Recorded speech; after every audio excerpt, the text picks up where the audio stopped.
Your team member just made a mistake that cost the company money. Your first instinct? Figure out what went wrong, who is responsible, and make sure that it never happens again. But here's the thing. Not all failures are the same. The way that you respond to a mistake in a routine process should be completely different from how you respond to a failure in an innovation project. And when you treat all failures the same way, you either create a culture of fear or you fail to learn from preventable mistakes. According to Amy Edmondson, author of Right Kind of Wrong, The Science of Failing Well, there are actually 3 distinct types of failure, and each one requires a different response from you as a manager. And when you understand these differences, you can respond in ways that build trust, encourage learning, and actually prevent future problems instead of just assigning blame. So by the end of this video, you'll know exactly how to identify and treat each of those types. So let's get to it. Hello, and welcome to The Modern Manager. I'm Amy Camper-Stewart, and every week I share strategies and tips to help you be a rockstar manager with a thriving team. And while you're here, hit that subscribe button. I share new tips and strategies for managers every week. Let's be honest. Failure and mistakes are bound to happen at work. But when you treat them all the same way, you send mixed messages to your team. They don't know when it's safe to take risks and when they need to be extra careful. They don't understand the difference between a learning opportunity and a performance problem. But when you understand the 3 types of failure and respond to each one appropriately, you create clarity for your team. They know when innovation is encouraged, when processes need to be followed precisely, and when they should ask for help before proceeding. So let me walk you through the 3 types of failure and how to address each one as a manager. The first type is basic failure that happens in predictable work. These are mistakes in routine processes where steps are well established and the outcomes should be consistent. So here are a few examples. Missing a deadline on a regular report, forgetting to follow a standard procedure, making an error in data entry or calculations, not completing a routine quality check. These failures happen because someone didn't follow a known process, got distracted, or wasn't properly trained on the procedure. Here's how to address basic failures. First, focus on the process, not the person. You want to ask questions like, what step in our process broke down? Was the procedure clear? Did you have the resources you needed to complete this correctly? And second, look for systemic issues. Is this a one-time mistake or a pattern?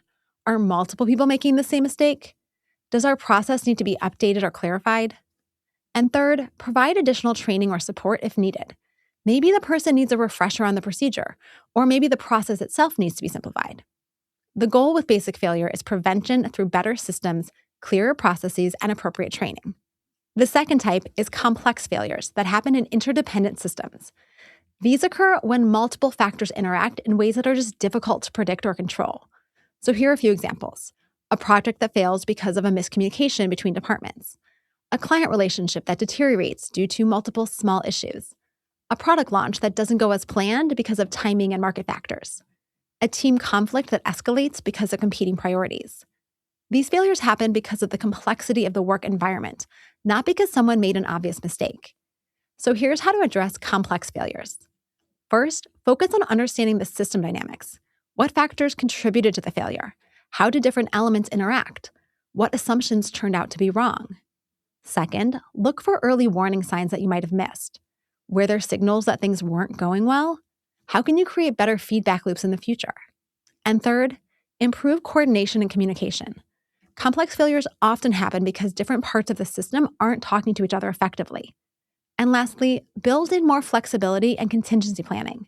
Complex systems are unpredictable, so you need backup plans and the ability to adapt. The goal with complex failures is to build more resilient systems and better coordination mechanisms. The third type of failure is intelligent failures that occur when you're experimenting in uncertain territory. These happen when you try something that hasn't been done before and it just doesn't work out as planned. So here are a few examples. A new product feature that customers just don't adopt. An innovative process that doesn't improve efficiency as you expected. A creative marketing campaign that doesn't resonate with the target audience. A new team structure that doesn't improve collaboration. These failures happen because you're pushing boundaries and trying new approaches. The outcome wasn't certain from the beginning. Here's how to address intelligent failures. First, celebrate the learning. What did you discover that you didn't know before? What assumptions were tested? What insights can you apply to future experiments? Second, analyze what worked and what didn't. Even in failed experiments, there are usually elements that were successful or promising. And third, share the learnings with the broader team or organization. Intelligent failures are valuable because they generate knowledge that can benefit everyone. And lastly, encourage continued experimentation. The goal isn't to avoid intelligent failures. It's to fail fast, learn quickly, and apply those insights to the next attempt. And the goal with intelligent failures is to maximize learning and encourage continued innovation. Now, this is a key insight from Amy Edmondson's research. When you distinguish and respond appropriately to different types of failure, you shift your culture away from blame and defensiveness toward learning and shared responsibility. This doesn't mean that you have to lower your standards or accept poor performance. It means being clear about when experimentation is encouraged and when precision is required. Your team needs to understand when they should follow established processes carefully to avoid those basic failures, when they should communicate proactively about complexity and interdependence to minimize complex failures, and when they should take calculated risks to learn from the results and have intelligent failures. So here's how this looks in practice. When a basic failure happens, you might say, let's look at our process and see where we can add a checkpoint to prevent this in the future. When a complex failure happens, you might say, ooh, this is complicated. Let's map out all the factors that contributed to this and see how we can build better coordination into our system. And when an intelligent failure happens, you might say, this didn't work out as planned, but we learned something valuable. What insights can we apply to our next experiment? Notice how each response focuses on learning and improvement rather than blame, but the type of learning is different for each situation. Now, the best part of this framework is that it helps you build psychological safety because your team knows what to expect when things go wrong. They understand that basic failures will be addressed through process improvement, not punishment. Complex failures will be analyzed systematically to understand system dynamics, and intelligent failures will be celebrated as learning opportunities. And when people know how you'll respond to different types of failure, they're more likely to speak up about problems, ask for help when they need it, and take appropriate risks when innovation is needed. So here's your challenge for the week. Think about a recent failure or setback on your team. Categorize it using this framework. Was it a basic failure in predictable work? If so, focus on process improvement and training. Was it a complex failure in an interdependent system? If yes, analyze the system dynamics to improve coordination. Was it an intelligent failure from experimentation? If it is, extract the learning and encourage continued innovation. Then have a conversation with your team about this framework.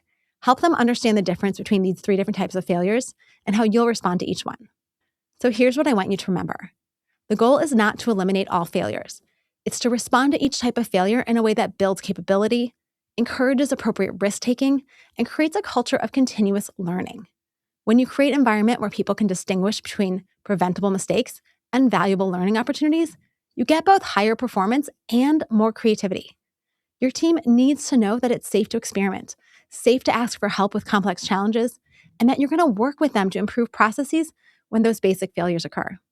If this episode changed how you think about failure and learning, hit subscribe and share it with a colleague or a friend who might be struggling with how to respond to setbacks on their team. And for more strategies on building psychological safety and effective team management, visit themodernmanager.com. Until next time, remember, the best teams are not the ones that never fail. They're the ones that learn from failure and get better because of it.